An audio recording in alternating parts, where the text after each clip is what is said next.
ওই গোত্রের বন্ধুগুলো আপনার ইমানকে সংগঠিত করে ধীরে ধীরে আপনাকে জাহান্নামীদের পথে নিয়ে আসবে। এই জন্য কথা আছে, সৎসঙ্গে স্বর্গবাস, অসৎসঙ্গে স্বর্গবাস।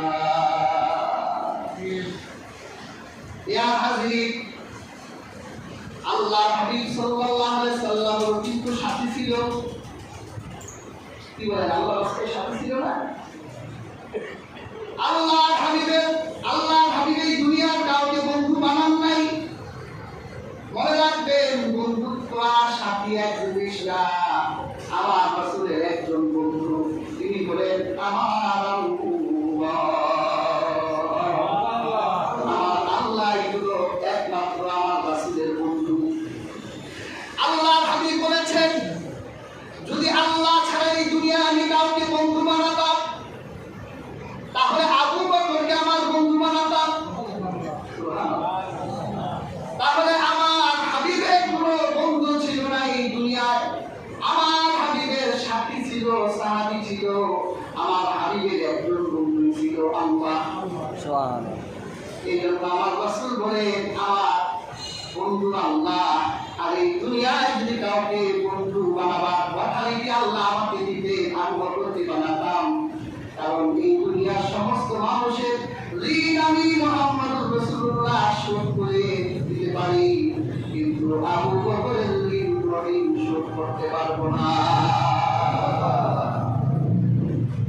আবু বকরের মতো এক সাথী ছিল আমার নবী।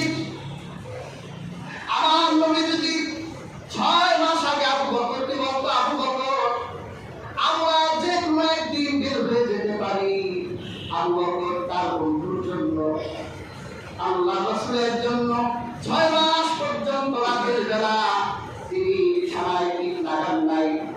তিনি তার হাড়ি বাটি, তার আসবাবপত্রগুলো নিয়ে দরজার সামনে দাঁড়িয়ে আছে। 6 মাস পরে আল্লাহ হাবিব একদিন আবু বকরের ঘরের দরজার সামনে দাঁড়িয়ে বলেছেন, আবু বকর ভিতরে যাব। আবু বকর আল্লাহ হাবিবের কণ্ঠ পাওয়ার সাথে সাথে দরজা খুলে দিয়েছে। আল্লাহ হাবিব আবু বকরকে বলল, আবু বকর আমি তোমাকে ডাকলাম, সাথে সাথে দরজা খুলে দিলে, তুমি কি ঘুমাও নাই? আবু বকর বলে, ইয়া রাসূলুল্লাহ, ইয়া হাবিবাল্লাহ, 6 মাস আগে আপনি বলেছিলেন আমি যদি ঘুমিয়ে থাকতাম, আপনি ডাক দিয়ে আমার জন্য অপেক্ষা করলেন, আমি আবু বকর আল্লাহর আদালতে আসামি হয়ে যেতাম। এই জন্য আপনি ডাক দেওয়ার সাথে সাথে যাতে বের হতে পারি, আমি দরজার সামনে আবু বকর দাঁড়িয়ে থাকতাম। সুবহানাল্লাহ। দেখছেন, এইগুলো বন্ধু। আল্লাহ রাসূল বলেছে জিহাদে মাল লাগবে, সবাই মাল আনলো, আবু বকর আনছে সবচেয়ে কম মাল, একটা হাড়ি, একটা খাটিয়া, এরকম 3-4টা জিনিস আবু বকর। আল্লাহ হাবিব বলল, আবু বকর কি এনেছো আর বাড়ি কি রেখে এসেছো? আবু বকর বলে, ইয়া রাসূলুল্লাহ, বাড়িতে আল্লাহ তার রাসূলকে রেখে এসেছি আর সব নিয়ে এসেছি। অথচ এই আবু বকর এমন একজন ধনী মানুষ ছিল, আল্লাহ হাবিবের নবুয়তের সময় হযরত আবু বকরের মতো এত ধনী আরব সমাজে ছিল না।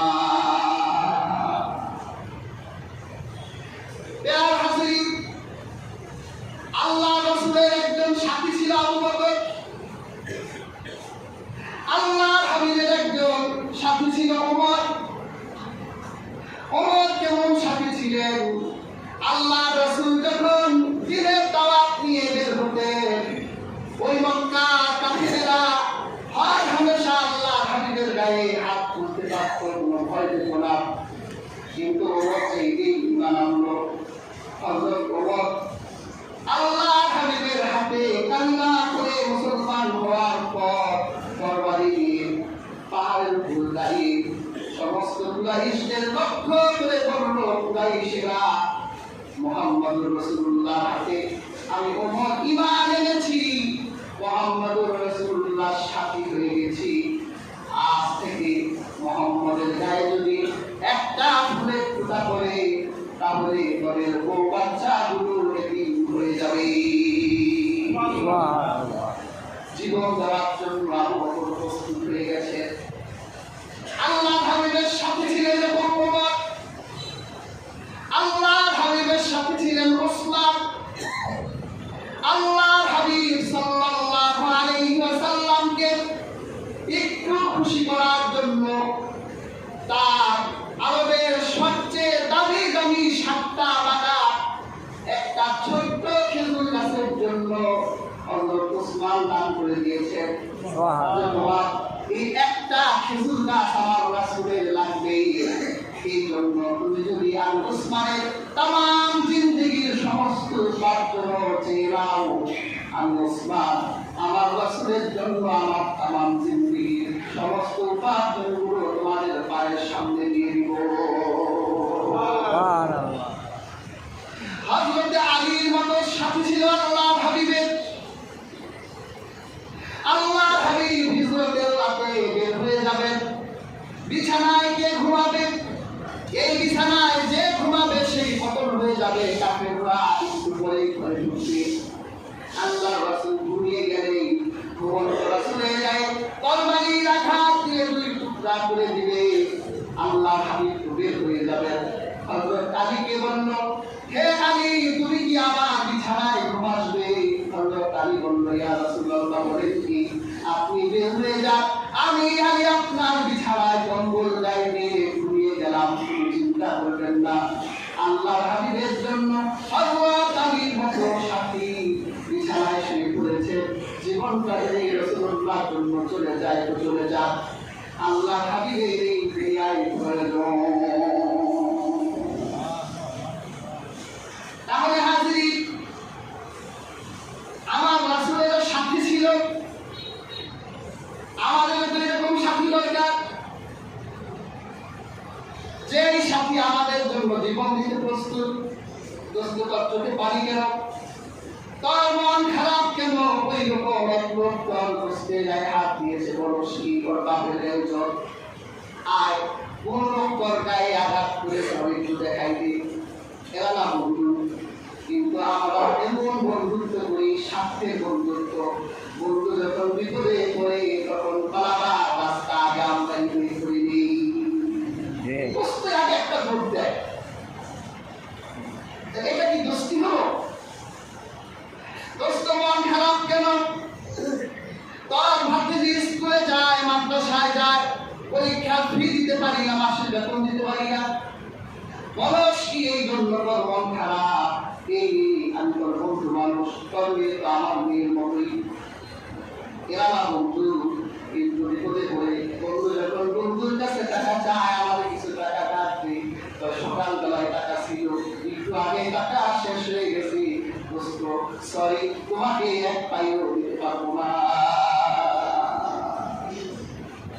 এই না আমরা বন্ধু। প্যার হাজির, বন্ধুত্ব ছিল আল্লাহ হাবিবের সাথে সাহাবীদের মতো। এই বন্ধুত্বের দাম দুনিয়ায় আছে, এই বন্ধুত্বের দাম আখিরাতেও থাকবে। আসহাবে কাহাফের নাম শুনেছেন, 7 যুবক।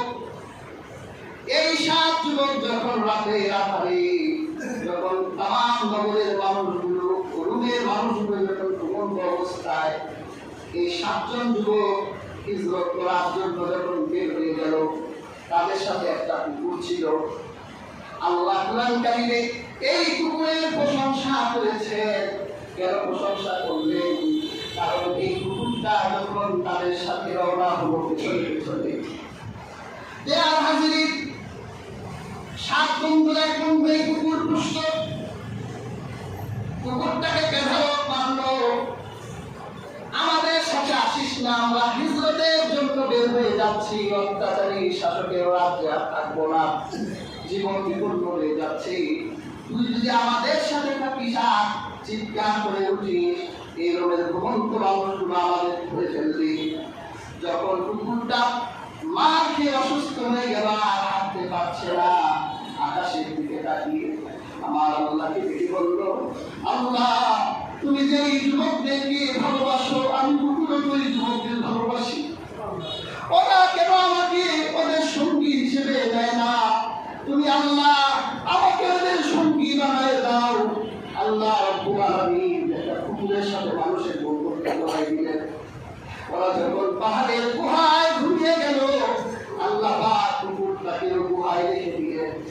আল্লাহ কুরআনে কুকুরের প্রশংসা করেছে। কেন এই প্রশংসা করলেন? কারণ এই কুকুর তো 7 জনের বন্ধু হয়ে গেছে।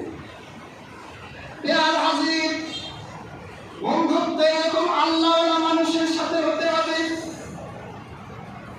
যাদের দিকে তাকালে আল্লাহর কথা মনে পড়ে যায়, যাদের দিকে নজর করলে আল্লাহর কথা আখিরাতের কথা মনে পড়ে যায়, তাদের সাথে বন্ধুত্ব করবে। এই বন্ধুত্ব দুনিয়ায় বিফলে যাবে না, আর এই বন্ধুত্ব আখিরাতেও বিফলে যাবে না। হাদিস নববীতে এসেছে, যখন আল্লাহ পাক হাসর ময়দানে বিচার করবেন, জান্নাতীরা জান্নাতে চলে যাবেন, জাহান্নামীরা জাহান্নামে চলে যাবেন। এক জান্নাতি বন্ধু জান্নাতে গিয়ে দেখবে তার দোস্ত নাই। অন্য মানুষগুলো জান্নাতীরা বলবে তোমার দোস্ত কই? যার সাথে দুনিয়ায় বসে তুমি কোরআনের কথা বলতে, যার সাথে তুমি নামাজ পড়তে, যার সাথে তুমি চার দোকানে একটু চা খেতে, যার সাথে তুমি সবসময় ঘুরতে, তোমার এই বন্ধু কই? বন্ধুর মনে পড়ে যাবে বন্ধুর কথা, আসলেই তো আমার সেই বন্ধুটা কোথায়? জান্নাতীরা বলবে তোমার বন্ধু আল্লাহ না বলতে আটকা পড়ে গেছে, পাপের কারণে সে তো জাহান্নামের অনলে দাও দাও করে জ্বলছে, তুমি তোমার বন্ধুকে রেখে কিভাবে জান্নাতে গেলে? জান্নাতি বন্ধু আল্লাহকে ডাক দিবে, আল্লাহ আমার দুনিয়ার বন্ধুটা কোথায়? আল্লাহ পাক বলবে তোর বন্ধু তো অন্যায় করেছ, অপরাধ করেছ, অপরাধের কারণে জাহান্নামে ঢুকাই দিয়েছি, জাহান্নামে আগুনে জ্বলছে।